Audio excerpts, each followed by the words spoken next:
Hi అండి, welcome back to my channel. పన్నీర్తో మంచి స్నాక్ రెసిపీ అయితే చూపిస్తాను, చూసేయండి. ఈ పన్నీర్ అయితే నేను ఇంట్లోనే ప్రిపేర్ చేశాను. పాలెందుకు వేస్ట్ చేసేయడం అనేసి ఇలా పన్నీర్ అయితే చేశాను అనమాట. బట్ ఫ్రిడ్జ్లో పెట్టేటప్పుడు పైన బాక్స్లో పెట్టాల్సింది. నేనేమో డైరెక్ట్గా ప్లేట్లో వేసి అలా వదిలేసాను. అందుకే కొంచెం కలర్ చేంజ్ అయింది. ఇంకా కర్రీ చేసినా ఎవరికి సరిపోదు, కొంచెమే ఉంది కదా అనేసి ఇలా ఈవినింగ్ స్నాక్ అయితే చేస్తున్నాను అనమాట.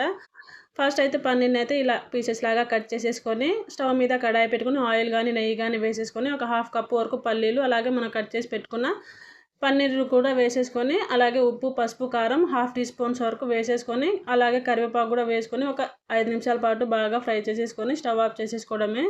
చాలా బాగుంటుంది స్నాక్ అయితే. పిల్లలైతే చాలా ఇష్టంగా తినేస్తారనమాట. ఇంకా ప్లేట్లో వేసుకున్న తర్వాత సన్నగా కట్ చేసుకున్న ఆనియన్ అయితే వేసేసుకొని ఈ విధంగా కలిపేసుకొని, ఇంకా పైనుంచి అయితే ఒక నిమ్మకాయనైతే అలా పిండేసుకొని తిన్నామంటే చాలా అంటే చాలా బాగుంటుంది. మీరు కూడా ఒకసారి ట్రై చేయండి. అలాగే మీకు ఎలా వచ్చిందో కామెంట్లో కామెంట్ చేసి, వీడియో నచ్చితే లైక్ చేయండి, ఛానల్ని సబ్స్క్రైబ్.